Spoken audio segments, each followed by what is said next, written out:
Hello and welcome to the first installment in a series of WarCraft 3, The Reign of Chaos videos. This video going to be explaining the online experience and playing a standard race in a solo match. So let's go ahead and get on battlenet, create our account.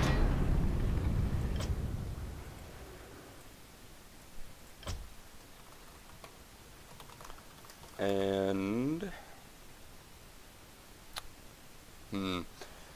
password is always the most difficult part, isn't it?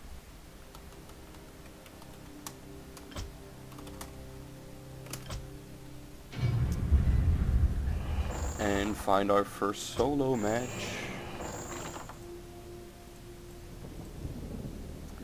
Typically when you play solo on East or Europe, there's a few maps you don't want to play. Frost Saber is one of them.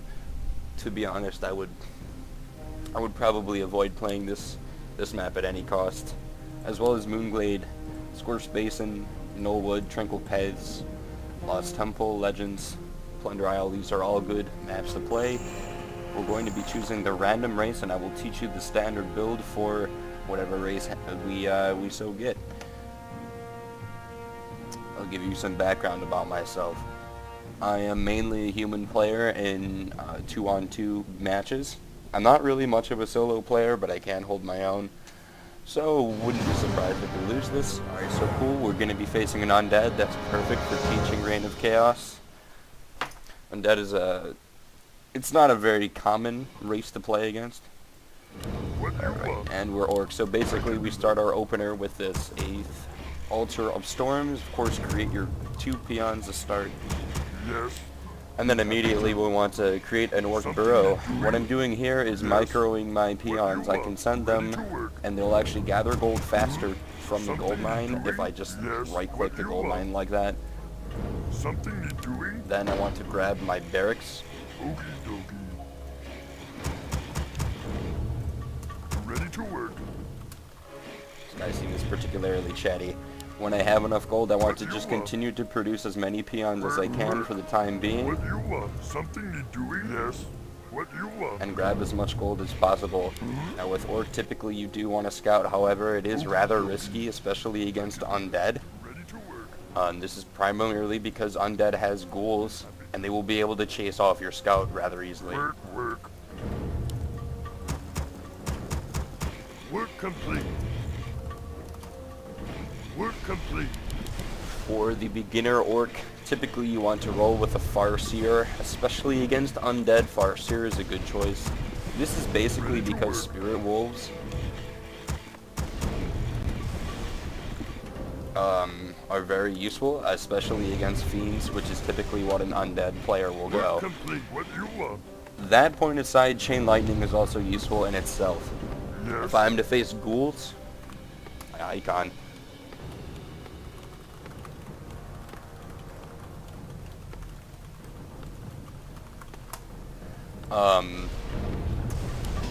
And typically, Feral Spirits, again, the Farseer is a very useful hero. I would probably argue he is the most useful orc hero. Your next burrow should be placed close to where your main peons will be gathering lumber, which is generally on this map, which is Legends. You want it to be actually found, and he is going ghouls. That's okay. A ghoul build is pretty standard, especially against orc. As you see, he does know I am orc. I want to make sure that my peon is not given to his ghouls. Luckily, he is not. And now I can continue to creep here. I know where my opponent is. He is in this bottom right position. Yes. And I want my wolves to tank as well.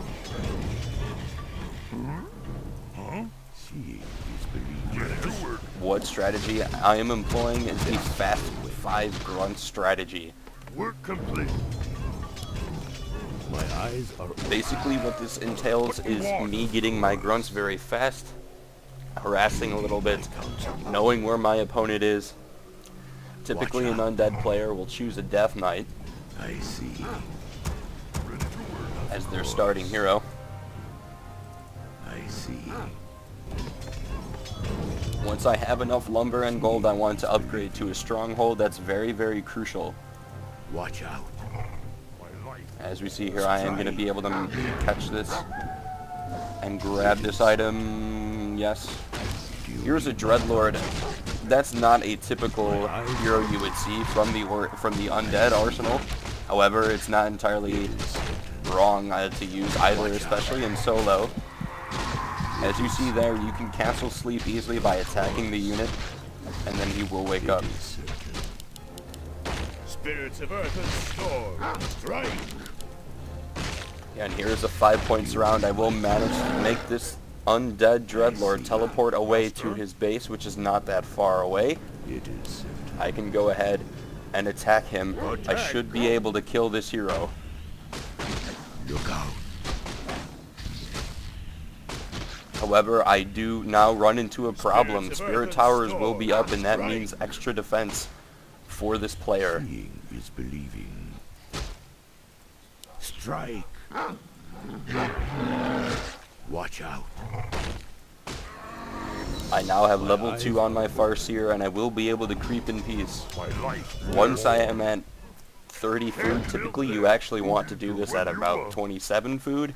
I can now create my third burrow. Notice the placement does not change. I want it close to my lumberyard. My eyes are open. I see.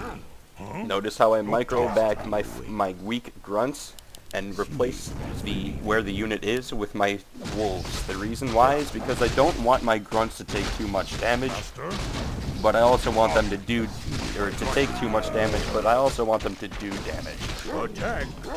It's okay if grunts do tank a little bit of damage, but I also want to run them back and make sure they aren't getting hit too hard. Once the stronghold is created, typically you should have your third burrow created. I am a bit late on that. That is also because I was harassing my opponent and I managed to kill his Dreadlord. Now the third hero ability I should take is Feral Spirit. You generally do not want to get Farsight. The only time I would probably recommend getting Farsight is if I am in a position where I am facing a Night Elf and I do not have a gem of True Seeing, it is nighttime, or if I'm just lazy about finding my opponent. Once I have enough food, gold, lumber, etc., I do want to create my third hero, which is typically going to be a Tauren Chieftain. I have seen Orc players do Blade Master as their second hero. However, I find that the Tauren Chieftain is more practical and more common as well. The fourth burrow should be placed closer to the gold mine and at a position where if they are trying to back up and out of your base, you can simply reach them with this burrow. It is also the weakest burrow and requires a lot of maintenance, so you will likely need to repair it often if you are attacked. The downside about losing the hero, especially a Dreadlord, is that number one, you cannot heal that hero, but number two, when you lose the hero, you have a 20-second delay. In this time slot, I now have map control. I am able to do whatever it is I need to do. Creep, harass an enemy base, anything really.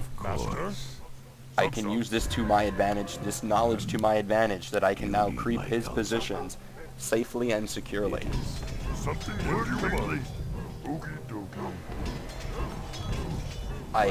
If you noticed, I created a catapult from my barracks. This is not typical of Orc players, however, it is my firm belief that if you are playing Reign of Chaos, you might as well utilize catapults. They do tremendous damage, 82 to 102, and that's without any upgrades whatsoever. I find them to be one of the most useful... Oh, it looks like I see some contact here. One of the most useful units in the Orc arsenal. If you noticed, I did lose my grunt. Typically, I want to micromanage him back. However, I am in a position where it is kind of hard to micro back. These fiends can outrange all my units. Yes, I do lose the catapult and the grunt. However, at the same time, I did manage to defeat his hero again and his units, his fiends. I can now replace catapults with raiders.